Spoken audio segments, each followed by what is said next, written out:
Alright, roadblock. Before I get started, because I know you can see the title because I already decided what the title is. But I want to make this clear. The matches were not bad. Some of the segments in the back were fine. This was not about that. You must understand, this is not about if the segments were bad. It was not about if the wrestling was bad. This was a mistake. And I'm going to make this very clear. With barely a month or so before WrestleMania, or in this case, Stand and Deliver, we get this. The most biggest mistake NXT has made. I'm being honest here. I will explain my feelings in more detail while I do the review, but I want to make this clear. This was a big-ass mistake. It's not the point if it was good or not. Let's go to the first match. Hardys versus Fraxium. I hate that. Ugh. Axiom and Frazier. I don't like Fraxium, but I had to say it at least once. Let's make this clear. Was the match good? Yes, it was. Matt and Jeff still can go. Fraxium? Ugh. Don't know why I said it again. Axiom, Frazier, both are great wrestlers. They've done well. In fact, I'm wondering when are they going to be brought up to the main roster because they need new blood up there. But being honest, even though they do need new blood up there, we got people that are just like them, which makes it even harder to bring them up, even though they do need more people up there. I'm just being honest here. It's like a double thing. They need more people up there. But right now, Fraxium, I keep saying Fraxium. Now I'm saying Fraxium for some reason. Axiom and Frazier are no better than Motorcycle Machine Guns. They're no better than Lucha Brothers. Pretty much, we got guys that are already doing that on the main roster. We don't need more. But then we do need more new faces. That's what we got. I was not surprised the Hardys was going to win. Because as far as I can tell, let's make this very clear. Neither party, TKO WWE and Anthem TNA, they had to make some agreements. And one of those agreements is, unless it's a special type of pay-per-view, on our regular shows, we're generally not going to let each other lose either title on our shows. It's just not going to happen. That's it. We're keeping our titles on our shows. If we ever do a joint pay-per-view or PLE, maybe we'll switch. Maybe we might do it. Because that's the way it looks. I'm not telling you like I know. I don't know. This is my speculation. Speculation. But the way it looks, guys, which is predictable, unfortunately, TKO WWE and TNA are not willing to switch each other's titles for either show unless it's maybe special. That's the deal. We're just spotlighting either one's talent on either show. And that's the way it looks. And unfortunately, that is highly predictable and doesn't matter if the stories are good to their, at least if they have any stories. It just is too predictable. But I'm not surprised. Second match, Jordynne Grace versus Roxanne Perez. Now this is a rematch. Even though it's not for the TNA title or the NXT title, this is a match for these two women again. And let's make this clear. They got some good chemistry. And I like the chemistry between Roxanne and Jordynne Grace. They're both very good. Now it is obvious that Roxanne Perez, sooner or later, is going to the main roster. Jordynne Grace will probably be many, many months or a year at least behind her. And I'm fine with that. Let Jordynne Grace stay on NXT and get more used to how they do their filming compared to how TNA does it. Because there are differences. There are. But I can tell you this. Was I bored with that match? Hell no, I wasn't. I enjoyed that match. It's just like the match they had last time, which is very good. And the commentary team did add to this wonderfully good match. Question now is, because Jordynne Grace has now beaten Roxanne Perez, does that mean Roxanne Perez is not going to face Jordynne again? Because now this will be a third match that's coming. The question is going to be, how are they going to book it? because they can't just throw it at them again, which they could, but I kind of hope they don't. But that's the way it is. Next, I am not doing the Moose and Obafemi match yet. I am moving on to the segments that we got. Ricky Stark's segment. Ricky Saints. Sorry. Not Stark, Saints. His short segment when he was talking with Ava and Fatal Influence was okay. Now he's going to be going against Rince. Well, do I believe Ridge Holland is the best person for him? No. I believe Ethan Page is the best person for him. But he's got to go through someone first due to the fact that Ethan had his match. And I'll talk about that in a minute. But the question's going to be, how are they going to book Ethan and Ricky? Because I just don't see anything more than just Ridge jobbing. Because I don't see a long feud with those two at all. I do believe Ethan and Ricky, who know each other pretty well, particularly when they were in AEW, they did work together for a little while. I truly believe that this will be the feud they will work with. It's just how they're going to book it. Next, Zarya and Soruka. What the hell did I just witness? We see Zarya and Soruka now dressing similar. They went to some place to break items, like beer bottles, plates, just to get out frustration, I guess. I've never seen something like that before. I'm sure someone else has. But seeing them throwing axes. Now, I've seen that before, and there's nothing wrong with that. Showing they are bonding. It kind of makes me think we're getting more development for Zarya than anyone else of the three that I will be talking about. And I'm actually kind of glad about that. But it's actually very sad at the same time that only one of three freaking women is getting developed. One of three. And I'm like, dude, what the fuck? Next, let's briefly talk about... Well, I'm not going to talk about the family. I know you're going to say, dude, did you forget about the family? No. I'm leaving at what's going on with Stax and what's going on with Tony D'Angelo. I want to see how they're going to develop Stax reaching a point where it's like either Crucifino and Rizzo are going to be going like, okay, he is going a little bit well beyond what it means to be an underboss. Or they're going to look at Stax and they're going to look at Tony and they're going to say, you know, Stax has stepped up a lot and Tony has been having a lot of issues. I'm wondering if the underboss should be the new Don and the Don should become the underboss. It's one of those two. I don't know which one. I'm just moving on. Now, let's go to the culling. Do I actually feel the culling? No, not yet.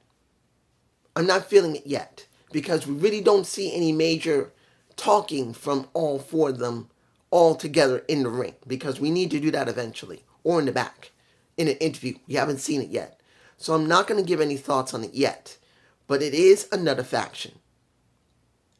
The final thing, the underground match that's going to be with Eddie Thorpe and Trick Williams. Okay. Do I want to see Tricky do a underground match? No. But since they really don't have anything for him right now, and they really want to show how tough he is, and I'm kind of surprised that Dragunov wasn't tough enough for him. I guess they really believe that he has to go for an underground match because he dealt with Dragunov, which was the toughest guy then. We haven't seen on TV for quite a while. I think he's injured. And this situation with him and Eddie Thorpe. Now, Eddie talked, and we saw a video package of Tricky before the end of that. But I will tell you this, the beatdown wasn't bad, but the question will be, how far are they going to go with Trick Williams in this underground match with Eddie Thorpe? It's going to be interesting to see where they're going to go with him, and more, what next? Will he go up against Obafemi again? Obafemi again. Now that leads us to Obafemi versus Moose. Now I can leave this for last because I cared the most about this match than anyone else. And understand, I want to make this clear. This match was the best match of the night. I'm sorry. Any other match, I'm sure you liked it, but this was the best match, and it should have closed the show. I'm saying it now. The one thing that really pissed me off next to not closing the show was the damn ads. They couldn't even give the NXT champion ad-free television. What the fuck? Why couldn't they give him ad-free television for just that match? It's the NXT champion going up against a challenger from TNA. This was the best damn match. And you know who made it the best? It's not Oba Femi. And I'm not against Oba. It's Moose, boy. Moose is the best all-around pro wrestler I've seen in over a decade. He had worked hard for years. When it was, I don't remember when he first came into TNA. I think around 2016, 2017. I do not remember. It's been a while. You could tell me. But the point is, he came in. He wasn't great at first. But by 2020, when the lockdown happened, going to 2021 is when the Hitman Moose came out. And that is when it began for him. When it really solidified him. Or was it 2019? I can't remember. 2019 or 2020 when did the Hitman. But by the time he was trying to get over the old TNA title, which they still were trying to get people to really think about, but they had not decided to switch yet, he made that title mean something. He is one of the most all-around best wrestlers I know. And if you're willing to book him right, he will make your company look great. That's what he's done for TNA. If you went to AEW and Tony booked him right, which I don't know if he would, he could make it look good as a franchise.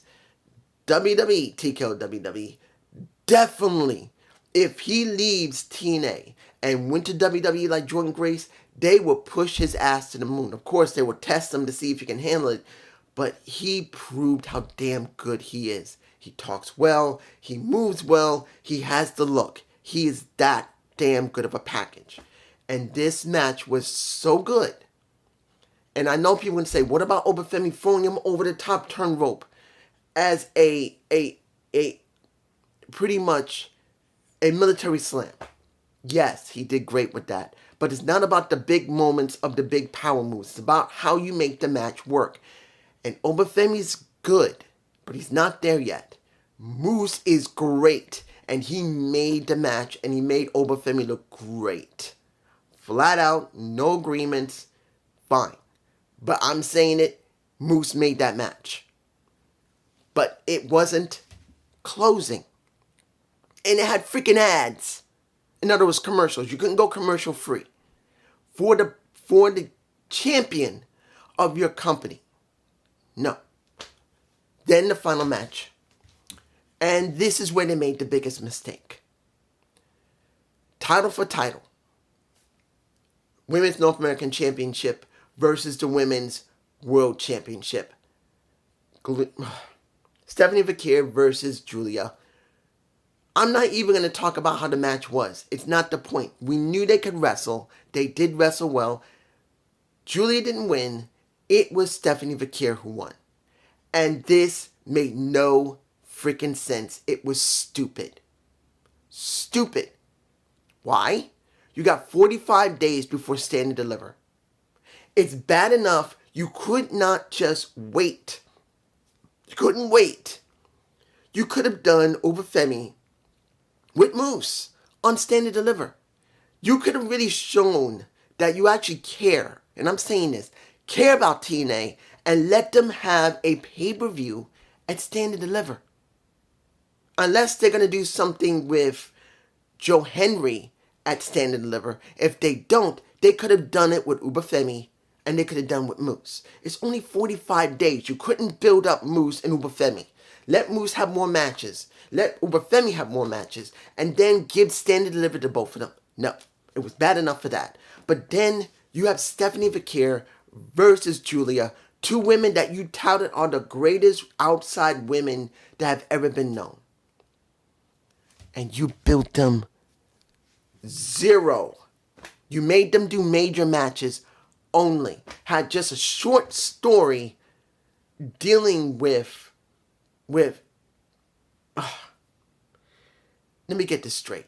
Fatal Influence was their first feud. And of course you're gonna say, well, what about Roxanne Perez? What about Cora Jade? The low-hanging fruit.